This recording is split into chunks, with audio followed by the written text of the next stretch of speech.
शुभ संध्या सभी को। सभी लोग किसी भी ध्यानात्मक आसन में बैठ जाइए। कमर गर्दन सीधा, आंखें कमलता से बंद। एक बार गहरी लंबी सांस लीजिए और धीरे धीरे सांस छोड़िए। दोनों हाथों में नमस्कार मुद्रा कीजिए। एक बार पवित्र ओम ध्वनि का उच्चारण कीजिए। ओ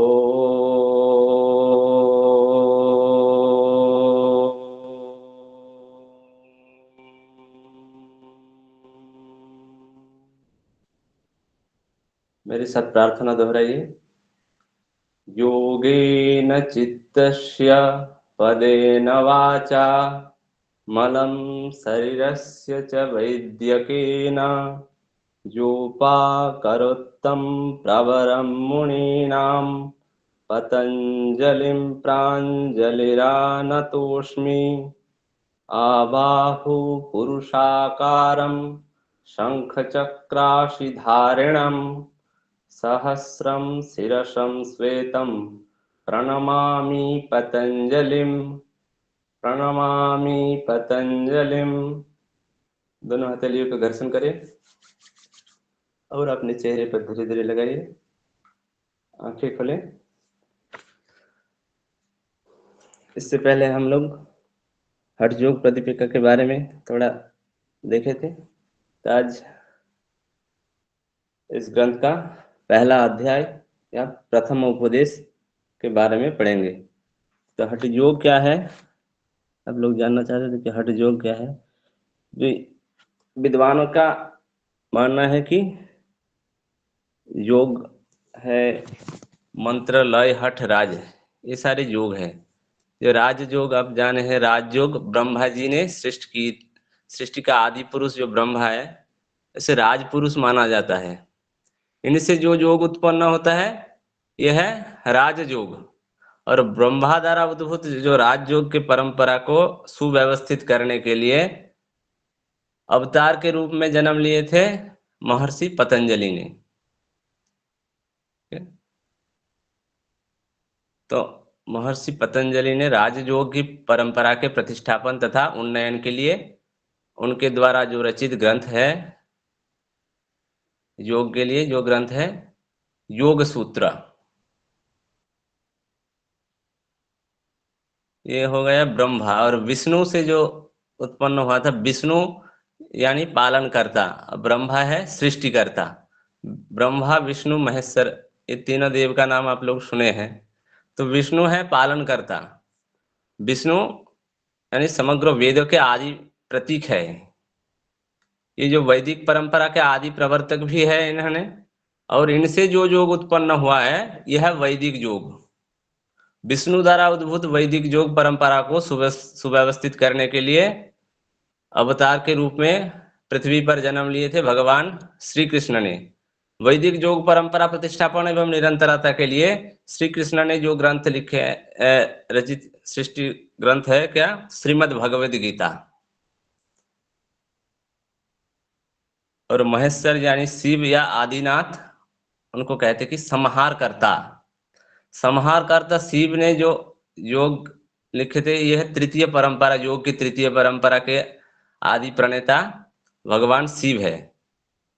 योग के ग्रंथ में उन्होंने आदिनाथ नाम से जाना जाता है उनको। उनसे जो योग उत्पन्न हुआ है यह है हठ योग। तो शिव द्वारा उद्भूत जो योग की परंपरा, इसे हठ योग कहता है।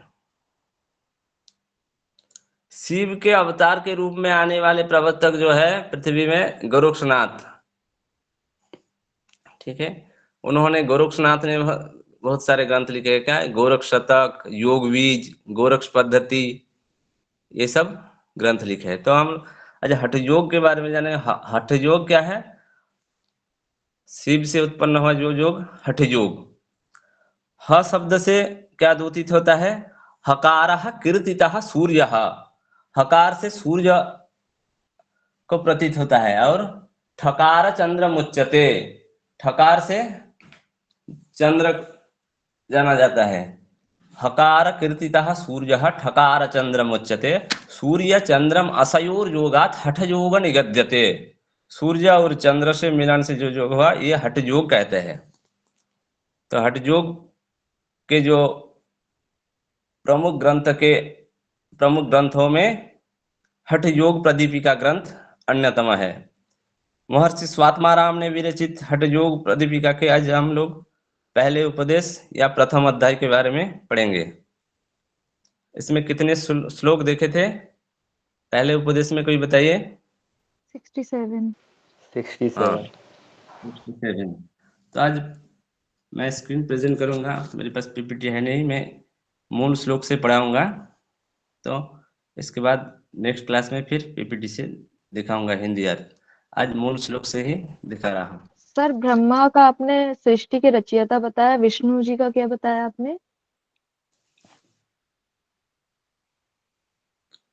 हाँ जी, ब्रह्मा विष्णु को जी का पालन करता बताया। ब्रह्मा जी ने सृष्टिकर्ता, विष्णु जी ने पालन करता।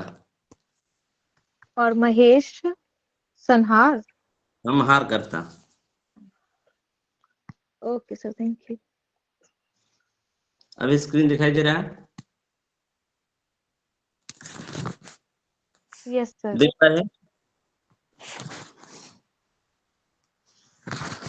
हाँ, हम लोग आज पहला उपदेश पढ़ेंगे।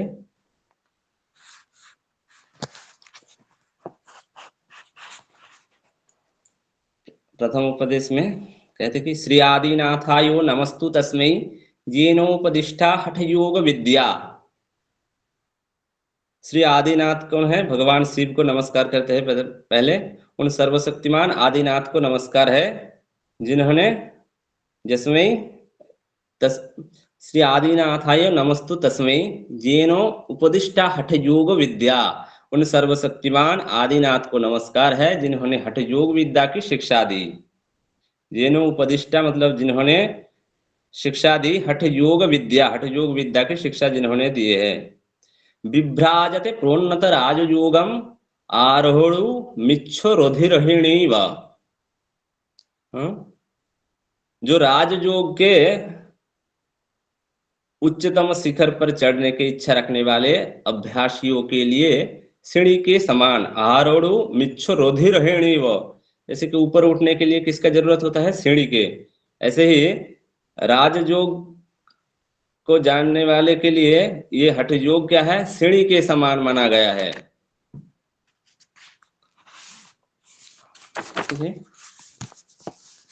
राज योग को जानने के लिए हठ योग क्या है? सीढ़ी के समान। आरोड़ु मिच्छो रुधिरहिणी व। नेक्स्ट कहते कि प्रणम्य श्री गुरुम नाथम स्वात्मारामेण योगिना केवलम राजयोगाय हठ विद्या उपदिश्यते। प्रणम्य श्री गुरुम नाथम कहते कि श्रीनाथ गुरु को प्रणाम करके स्वात्मारामेण योगिना, स्वात्माराम योगी श्रीनाथ गुरु को प्रणाम करके कहते केवलम राजयोगाय हठ विद्या उपदिश्यते। केवल राजयोग की प्राप्ति के लिए हठ विद्या का उपदेश करते हैं।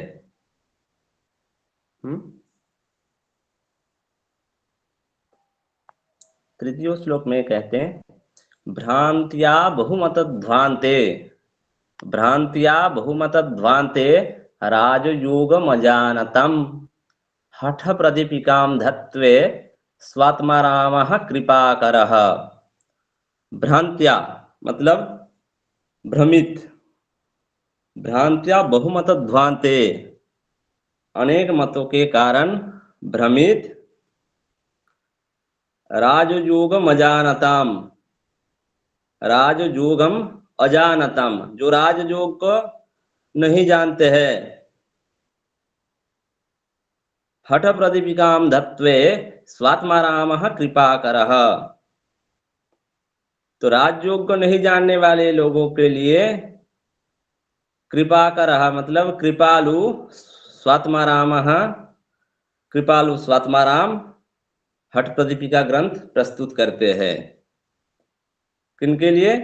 जो लोग बहुत सारा मतों के कारण भ्रमित है, उन लोगों को, जो लोग राजयोग नहीं जानते, उन लोगों को लिए ये स्वात्माराम हठ प्रदीपिका ग्रंथ प्रस्तुत करते हैं।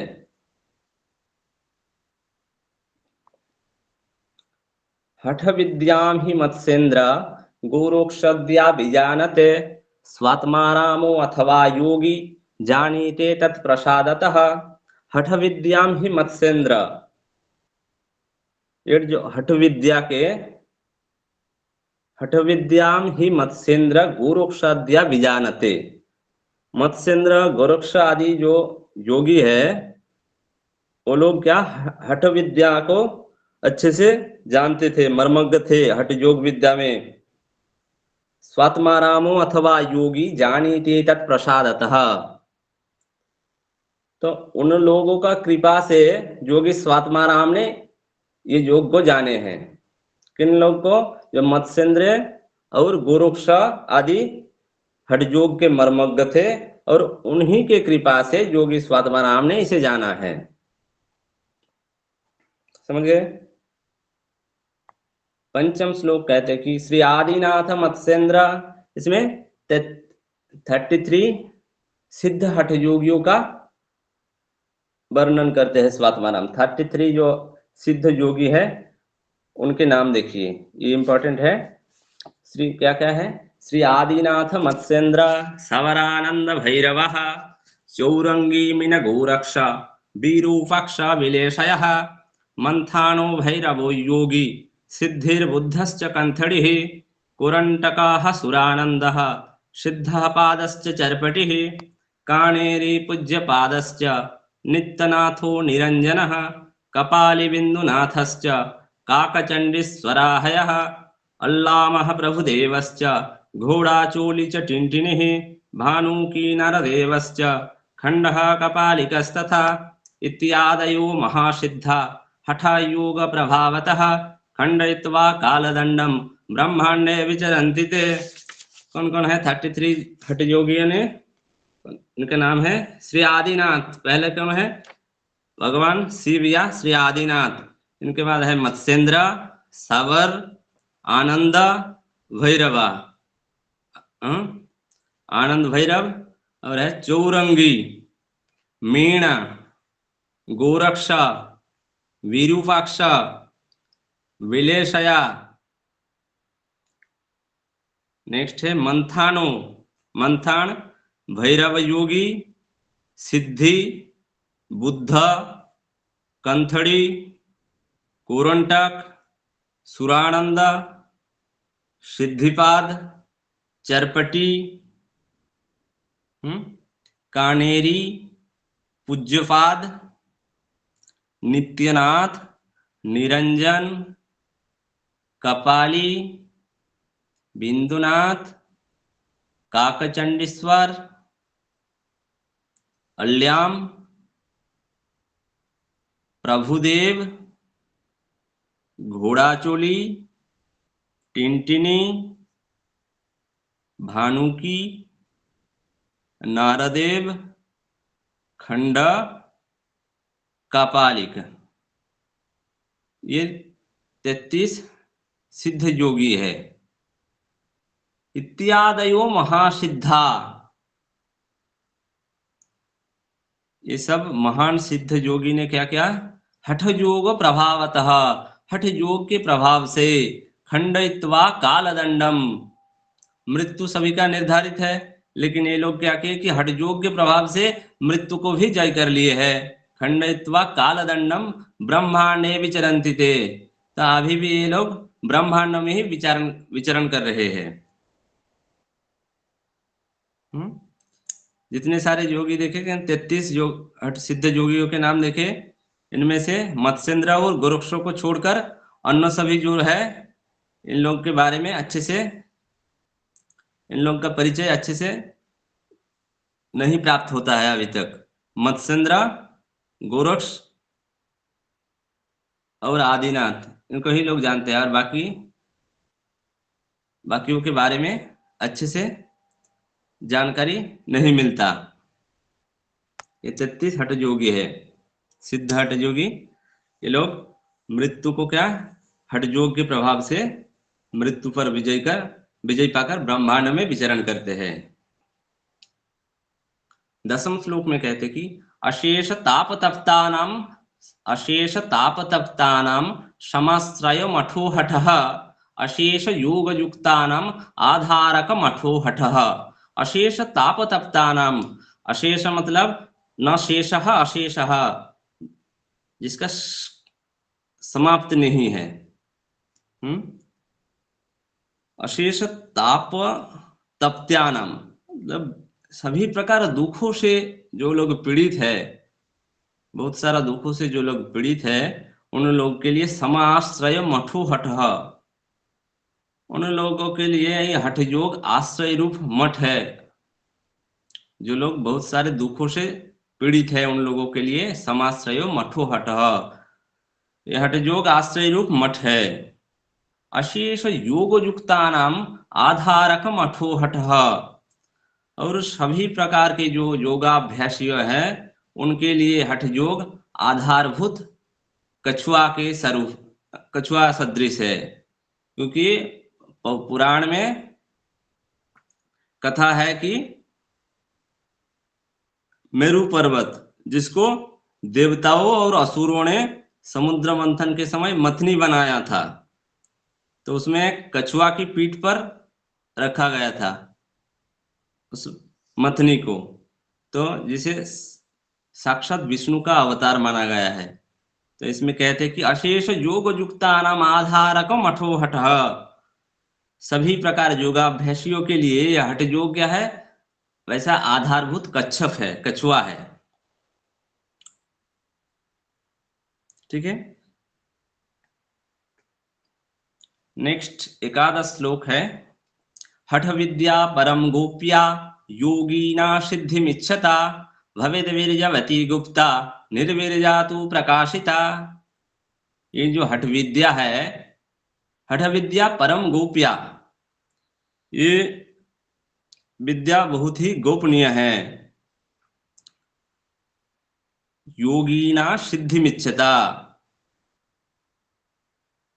योग में सिद्धि की इच्छा रखने वाले साधकों को ये हठ विद्या नितांत क्या गुप्त रखना चाहिए।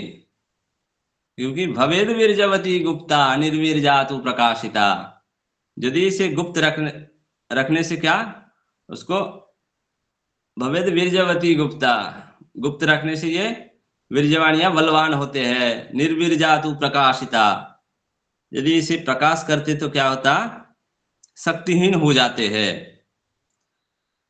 इसका अर्थ यह है कि ये विद्या खाली प्रदर्शन के लिए नहीं है।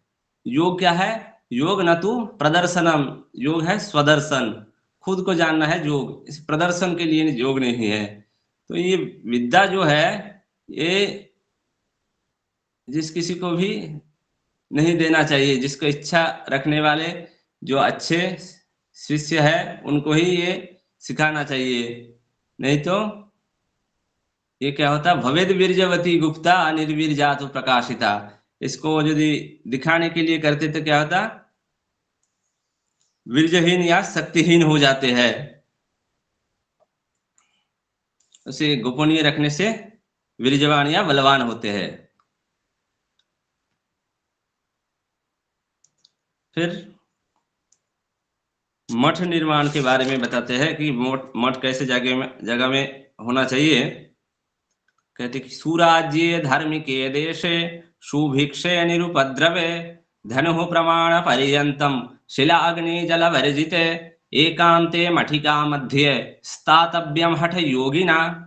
सुराज्ये, जो राज्य अनुकूल हो, अच्छा हो, ऐसा राज्य में। सुराज्य धार्मिके देशे, जिस देश में धर्मपरायण लोग रहते हैं। धर्मपरायण का अर्थ है हिंदू मुस्लिम ऐसे नहीं, धर्मपरायण मतलब जो कर्तव्य का अपना अपना कर्तव्य को जो पालन करते हैं। मनुस्मृति में महर्षि मनु ने बताते हैं कि धर्म के 10 लक्षण बताते हैं। धृति क्षमा दमयस्तेयम, धृति क्षमा दमयस्तेयम शौचम इंद्रिय निग्रह धीर विद्या सत्यम क्रोध, सत्य और अक्रोध मतलब क्रोधहीनता, ये 10 धर्म के लक्षण हैं। तो धार्मिक देश जहां लोग अपना अपना कर्तव्य निभाते हैं, ऐसा देश होना चाहिए। सुभिक्षे निरुपद्रवे, जिस देश में भिक्षा सहजतया मिलते हैं, और मतलब जहां धन धान्य से पूर्ण रहता है, ऐसा देश। और निरुपद्रवे, जहां कोई भी उपद्रव ना हो। धनु प्रमाण पर्यंतम, धनु प्रमाण नाम, जहां धनु प्रमाण, जहां किसी भी ओर से 4 हाथ प्रमाण की दूरी तक, किसी भी ओर से देखे तो 4 हाथ प्रमाण की दूरी तक। शिला अग्नि जल वर्जिते, शिला मतलब पत्थर, अग्नि मतलब आग, जल मतलब पानी, ठीक है। शिला अग्नि जल वर्जिते, जहां शिला अग्नि और पानी ना हो। एकांते मठिका मध्य, मतलब अकेले ही एकांत में, मठिका मध्य, उस कुटी में, उस मठ में क्या, स्थातव्यम हठ योगिना, हठ योगी को ऐसा स्थान में रहना चाहिए। समझ गए? ये हो गया 12 श्लोक। फिर त्रयोदश श्लोक में कहते हैं स्वात्माराम जी ने, ये मठ कैसा हो, मठ के बारे में कहते कि अल्पद्वारम अरंध्रगर्त विवरम, अल्पद्वारम अरंध्रगर्त विवरम, नाति उच्च निचायतम, सम्मग गोमय सांद्रलिप्तममलम, निःशेष जंतुज्झितम, बाह्ये मंडप वेदिकुपरुचिरम, प्राकार संवेष्टितम, प्रोक्तम योगमठस्य लक्षणमिदं सिद्धि हठभ्यासिभिः। अल्पद्वारम, अल्पद्वार मतलब, अल्प मतलब छोटा सा दरवाजा हो। मतलब उसका कुटी का जो मठ है, उसका जो दरवाजा कितना हो, छोटा सा हो। अल्पद्वारम अरंध्र गर्त विवरम, रंध्र गर्त विवरम मतलब जहां कुछ छेद या बिल ना हो, मतलब जहां चूहे सांप आदि ना हो, ऐसा कुटी हो। हाँ, उस कुटी में कहीं भी छिद्र ना हो, विल मतलब जहां चूहे सांप आदि ये सब कीड़ा मकड़ ना रहे ऐसा जगह। नाति उच्चा निचायतम, ना ज्यादा ऊंचा हो और ना ज्यादा नीचा हो। हाँ, जो भूमि है वहां की भूमि ऊंची भी ज्यादा ना हो और नीची भी ना हो ज्यादा, ठीक है, समतल होना चाहिए। सम्यक गोमया स्वांद्रलिप्तम अमलम, निःशेष जंतुज्झितम, सम्यक मतलब अच्छे से, गोमय मतलब गोबर से, सांद्रलिप्तम अमलम मतलब गोबर के मोटे परत से अच्छी प्रकार लिपा हुआ हो। निःशेष जंतुज्झितम, लिप्तम अमलम निःशेष जंतुज्झितम, निःशेष जंतुज्झितम मतलब कीड़ा आदि से ये जगह रहित हो, मतलब कीड़ा आदि ना हो, ऐसा साफ सुथरा जगह। बाह्य मंडप वेदी कुपरुचिरम, बाह्य मतलब उसके कुटी के बाहर में क्या रहना चाहिए, मंडप, वेदी, कूप मतलब कुआं, रुचिरम प्राकार संवेष्टितम, उस कुटिया का बाहर में मंडप, वेदी और अच्छा कुआं हो। प्राकार संवेष्टितम, और चारों साइड में क्या बाउंड्री हो, दीवार से घिरा हो। प्राकार संवेष्टितम, प्राकार मतलब वेष्टनी हो, मतलब जहां बाउंड्री से घिरा हो ऐसा जगह। प्रोक्तम योग मठस्य लक्षणम इदम सिद्धे ही हठभ्यासिभिः, सिद्ध हठ योगियों के द्वारा इसे योग मठ के लक्षण बताए गए हैं। प्रोक्तम मतलब बतलाए गए हैं, योग मठस्य लक्षणम इदम, योग मठ के ऐसा लक्षण बताए गए हैं। कौन बताए ये, सिद्धे ही हठभ्यासिभिः, सिद्ध हठ योगियों ने, ठीक है। तो कुटिया कैसा होना है, अल्पद्वारम रंध्रगर्त विवरम, नाति उच्च निचायतम, ना ज्यादा ऊंचा हो ना ज्यादा नीचा हो। सम्मक गोमय सांद्रलिप्तम अमलम, और गोबर की मोटी परत से अच्छी प्रकार लिपा हुआ हो। निःशेष जंतुज्झितम, निःशेष जंतुज्झितम मतलब जहां कीड़ा आदि से रहित हो, कीड़े आदि ना हो, ऐसा जगह साफ सुथरा। बाह्य मंडप वेदी कूपरुचिरम, उसके बाहर में क्या होना चाहिए? मंडप वेदी कूपरुचिरम प्रकार संवेष्टितम, और कुआं हो, अच्छा कुआं, और उसके चारों साइड में क्या दीवार से घिरा हुआ हो। प्राकार संवेष्टितम प्रोक्तम बतलाए गए हैं। योग मठस्य लक्षणमिदं सिद्ध ही हट अभ्यासी भी ही, योग मठ के ऐसा लक्षण बताए गए हैं सिद्ध हठ योगियों के द्वारा। ठीक है, नेक्स्ट चतुर्दश श्लोक। चतुर्दश श्लोक में कहते कि एवं विधे मठे स्थित्वा सर्वचिंता विवर्जितः गुरुपदिष्ट मार्गेण योगमेव सदाभ्यसेत्।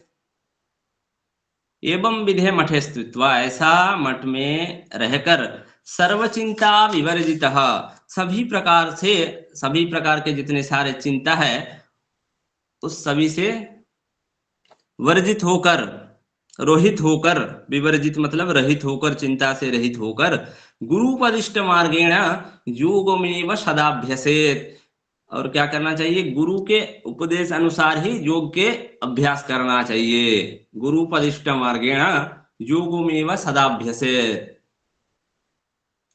हाँ, किसके निर्देश अनुसार? गुरु के निर्देश अनुसार ही योग के अभ्यास करना चाहिए। वैसे मठ में रहकर सभी प्रकार की चिंता से विवर्जित होकर गुरु के उपदेश में योग के अभ्यास करना चाहिए।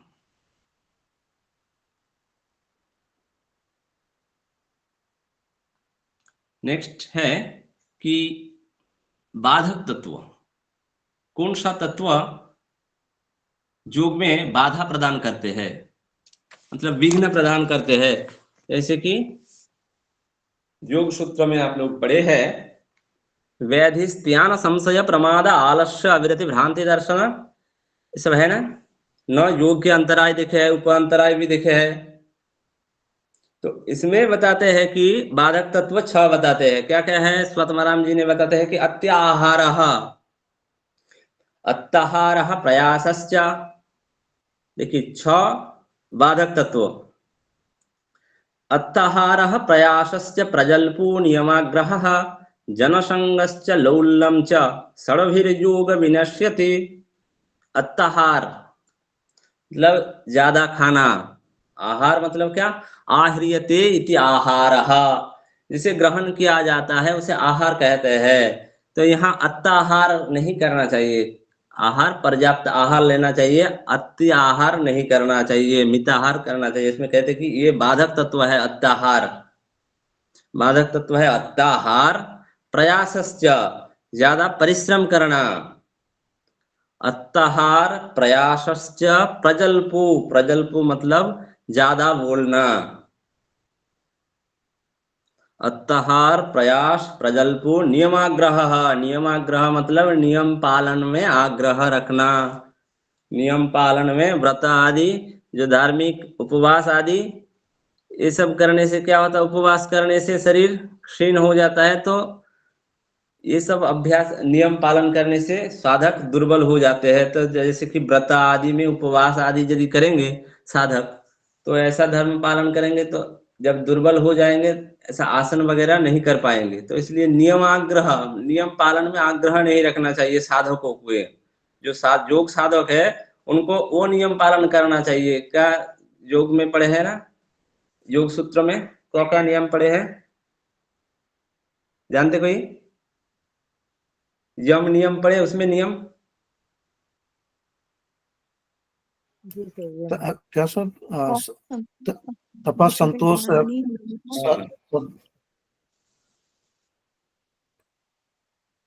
शौच संतोष तपस स्वाध्याय ईश्वर प्रणिधानी नियमः।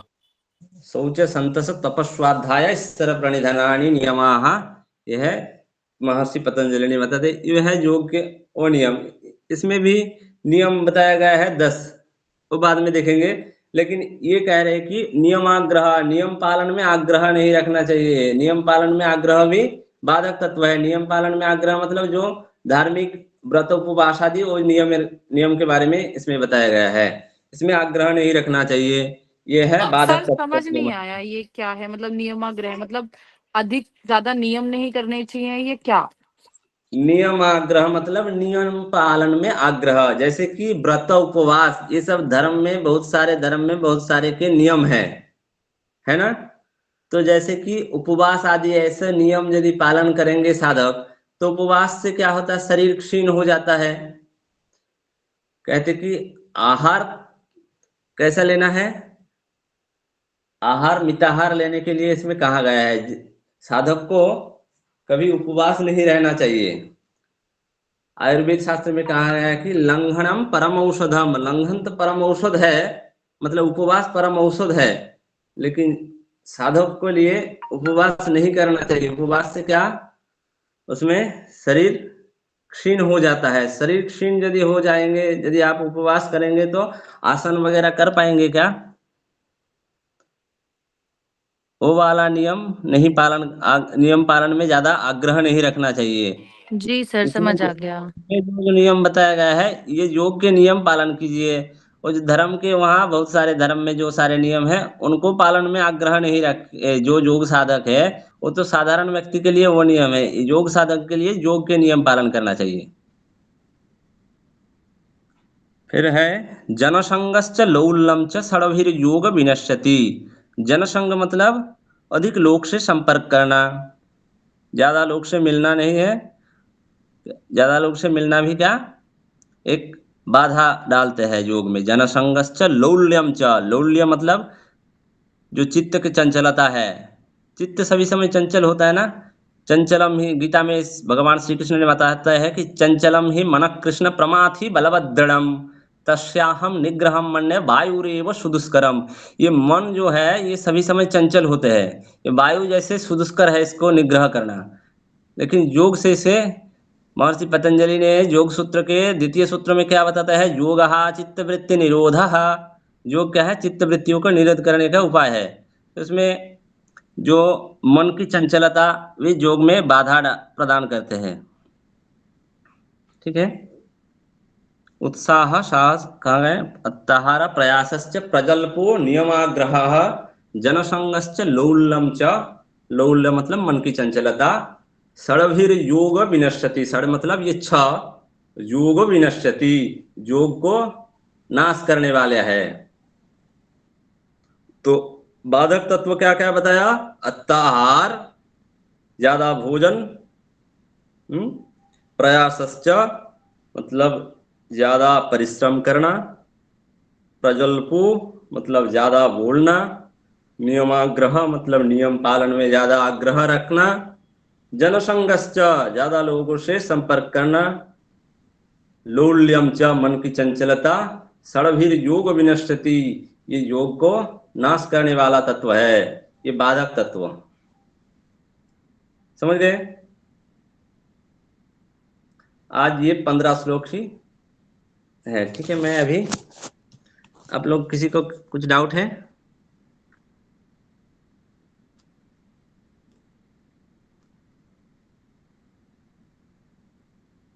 बताइए। No sir. डाउट नहीं है ना? तो जितना पढ़े हैं मैं पूछूं, एक दो क्वेश्चन, जिसको आता है वो हैंड रेज कीजिए। हैं, मैं जिसका नाम लूंगा वो बताइए। अभी बताइए कि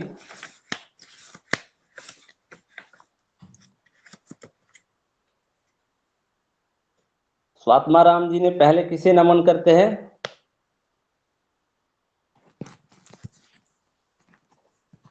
कौन बताएंगे? आदिनाथ। हाँ, मैं जिसका, और बाकी लोग चैट बॉक्स में लिख दीजिए। नेहा आर्या जी बताइए। आदिनाथ सर, आदिनाथ। हाँ आदिनाथ, और बाकी वो भी सेम कह रहे हैं? किसी का यस सर। दूसरा पता? सभी लोग आदिनाथ कहाँ? ठीक है, सभी आदिनाथ। आदिनाथ यानी आदिनाथ किसके अपर नाम है? शिव के। शिव जी। धर्मेंद्र शिव के, ठीक है। आदिनाथ को क्या कहा, और एक क्या नाम कहा उसको मैंने, जैसे कि ब्रह्मा क्या, ब्रह्मा विष्णु और महेश्वर। ब्रह्मा है सृष्टिकर्ता, आदिनाथ क्या है, संहार करता। संहार करता। सही कहा। भी बताइए कि जो राजयोग के उच्चतम शिखर पर चढ़ने के लिए ये हठ योग किसके सदृश है, हैंड रेज कीजिए। शोभा चौधरी जी बताइए। सर सीढ़ी के समान, मतलब वहाँ पे बताया था आरोहण करके सीढ़ी। हाँ, सीढ़ी के समान, ठीक कहा। और बताइए कितने सिद्ध योगियों के नाम दिया गया है, बताइए। जो लोग कल्पना कुशवाहा जी बताइए। 33, हाँ। धर्मेंद्र जी 33 कहाँ, प्रेरणा जी 33, सभी लोग 33 कहाँ। 33 सिद्ध योगियों के नाम बताया गया है। ठीक है, नेक्स्ट डे 33 सिद्ध योगियों का नाम याद रखना है, पूछूंगा फिर। नेक्स्ट क्वेश्चन, सभी प्रकार के दुखियों के लिए ये हठ योग क्या है, हैंड रेज कीजिए। सभी प्रकार के दुखों से पीड़ित जनों के लिए हठ योग क्या है, धर्मेंद्र जी बताइए। आश्रय रूपी मठ देता है, इसको मठ प्रदान करता है, आश्रय देता है, आश्रय। हाँ, सभी प्रकार के दुखी जनों के लिए हठ योग आश्रय रूप है, आश्रय रूप मठ है, ठीक कहा है। और सभी प्रकार के योगाभ्यासियों के लिए हठ योग क्या है, कौन बताएंगे। प्रेरणा जी हैंड रेज कीजिए, किए बताइए। प्रेरणा दुबे। सर आधारभूत कच्छ। हाँ, आधारभूत कछुआ, ठीक कहा। और बताइए कि मठ कैसे जगह में निर्माण करना चाहिए, कौन बताएंगे। नेहा सर आर्या जी सुराज्य, बताइए। हाँ, कौन बता रहे हैं, बताइए बताइए। सुराज्य सुक्षेत्र, जहाँ पे धर्म का परायण करते हुए ऐसे लोग उस राज्य में मठ होना हाँ, चाहिए। और और मठ की रचना ऐसी की जानी चाहिए कि उसमें कोई भी गोबर से लिपा होना चाहिए। और न मठ कैसा होना चाहिए मैं नहीं पूछा, मैं कहा कि मठ कैसे जगह में बनाना चाहिए, निर्माण करना चाहिए। वो सुराज्य क्षेत्र जहाँ पे अच्छी तरह भिक्षा मिलती हो और राज्य अच्छा हो, उस जगह पर बनाना चाहिए। हाँ, अभी कौन लिखे हैं, सुराज्य हम्म। धार्मिक देशे सुभिक्षे निरुपद्रव राज्य धार्मिक देश है जहाँ मिल जाए, हाँ, जहाँ भिक्षा आसानी से मिल जाए, सुभिक्षे। और निरुपद्रव बताइए क्या, जहाँ पर कोई उपद्रव ना हो, चार हाँ। हाथ पर्यंत तक, शिला ना हो, अग्नि ना हो, जल ना हो, ऐसे ऐसा, एकांत जगह पर मठ होना चाहिए। हाँ, सही कहा सभी लोग। नेक्स्ट बताइए कि वो मठ कैसा होना चाहिए, बताइए। मठ तो निर्माण कर लिया ऐसे जगह में, और वो मठ देखने में कैसा होना चाहिए और क्या क्या होना चाहिए उसमें, इसके बारे में बताइए, कौन बताएंगे।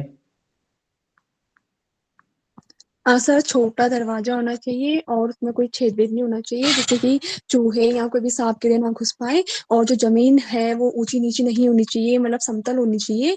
और गोबर के मोटे परत से लिपी होनी चाहिए और स्वच्छ होनी चाहिए। और चारों ओर से मतलब वो दीवार से घिरा हो और बाहर मंडप, वेदी हो और कुआं हो।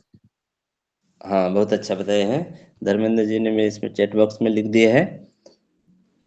नेक्स्ट, जो बाधक तत्व देखे हैं बताइए बाधक तत्व कितने प्रकार के हैं? 6 छह। प्रकार के। योग में योग सूत्र में कितने बाधक तत्व दिखे हैं? योग सूत्र चैंटिंग आप लोग के हैं, कितने हैं? 9। 9 है सर, हाँ, अंतराय 9 है और 5 सहभु है, 130 हाँ 131। 9 अंतराय और 5 उप अंतराय है। 9 अंतराय का नाम उसमें क्या है, किसी को याद है? यस सर, दुख है, डरमनस है, अंग्रमेजत्व है, श्वास प्रश्वास। नहीं, यह है उप अंतराय। दुख दोर्मनस्य अंगमेजत्व श्वास प्रश्वास विक्षेपशः भुवः, यह है उप अंतराय। 9 अंतराय का नाम क्या क्या है? 9 अंतराय का है व्याधि, व्याधि है, सत्यान है, संशय, प्रमाद है, कोई कोई एक बोल लीजिए है, प्लीज, कोई एक बोल लीजिए, हाँ, सबको पता है। एक एक करके बताइए, सभी लोग बताइए। 9 अंतराय के नाम बताइए। पहले धर्मेंद्र जी बताइए। व्याधि, स्त्यान, संशय, प्रमाद, आलस्य, अविरति, भ्रांति दर्शन, अलब्ध भूमिकत्व, और एक कौन सा है? ये तो है हाँ, अनवस्थित तत्व। अनवस्थित अनवस्थित तत्व। तत्व। अनवस्थित तत्व नहीं लिखा होता है। ठीक है। नेक्स्ट है, इसमें बाधक तत्व का नाम क्या क्या है, कौन बताएंगे? हैंड रेज कीजिए।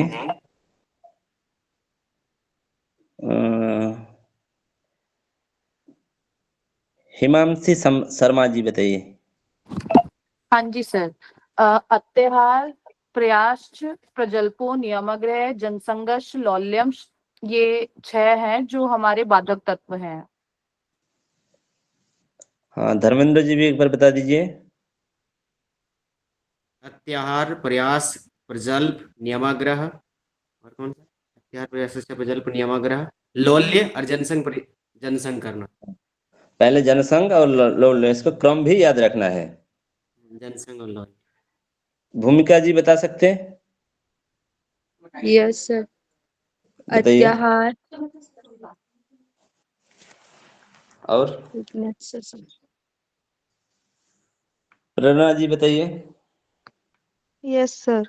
अत्याहार, मतलब अधिक श्रम करना, ज्यादा खाना, अधिक श्रम करना, ज्यादा बोलना, नियम में आग्रह करना, लोगों के साथ ज्यादा मेल मिलाप करना, और मन की चंचलता। जी, सभी लोग सही कहा है। तो आज इतना तक ही। किसी का तो कुछ डाउट नहीं है ना? धर्मेंद्र जी भी चैट बॉक्स में लिख दिए है, सभी लोग अच्छे आंसर दिए हैं। अभी जितना तक पढ़ा, आप किसी लोग का कुछ डाउट है ना? नहीं है ना? No sir. सभी को बहुत बहुत धन्यवाद। आप सभी लोग किसी भी ध्यानात्मक आसन में बैठ जाइए। कमर गर्दन सीधा, आंखें कोमलता से बंद। एक बार डीप इनहेल और एक्सहेल कीजिए। दोनों हथेली को इंटरलॉक करके गोद के ऊपर रखिए।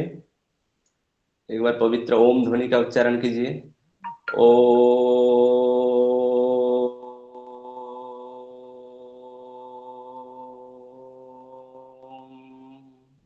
एक साथ शांति मंत्र पाठ कीजिए।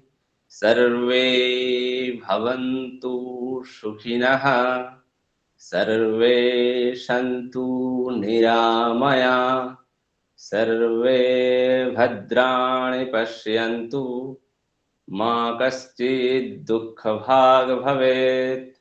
ओम शांतिः शांतिः शांतिः। दोनों हथेली को घर्षण करें और अपने चेहरे पर धीरे धीरे लगाइए। आंखें खोलें। सभी को बहुत बहुत धन्यवाद। प्रणाम सर। जी, कल आप लोग दिन में कभी क्लास कर सकते हैं या ना 8 बजे ही कर सकते हैं? आप बताइए सर। 3 से 4 हमारी क्लास चलती है और 4 से 5 हमारी एक क्लास चलती है। इससे पहले 2 बजे कर सकते हैं, नहीं तो 12 बजे कभी समय है? 12 बजे सर। कल कॉलेज में सेमिनार है सर। सर 12 बजे नहीं हो पाएगा सर, कॉलेज का होता है ना। ठीक है, तो कल के लिए सभी न 8 बजे जैसे आज लिया है, काल भी 8 बजे समस्या नहीं होगा ना? Sir know early sir. Morning हो सकता है, अर्ली मॉर्निंग देख लीजिए अगर सबको ना होता है अर्ली तो। मॉर्निंग नहीं, 8 बजे कल कर लीजिए। हाँ, ठीक है सर। ठीक है सभी को। जी सर, 8 बजे नहीं हो सकता? नहीं, वो अर्ली मॉर्निंग के लिए शायद मना किया है। धर्मेंद्र जी बता दीजिए। नहीं, मॉर्निंग में ये टाइम सही है, ठीक है, कोई दिक्कत नहीं। हाँ 8 बजे जी, ठीक है, 8 बजे समस्या नहीं। ठीक है, तो सभी को बहुत बहुत धन्यवाद। अभी आप लोग लेट हो सकते हैं। ठीक है, प्रणाम sir. Thank you sir. Welcome ji.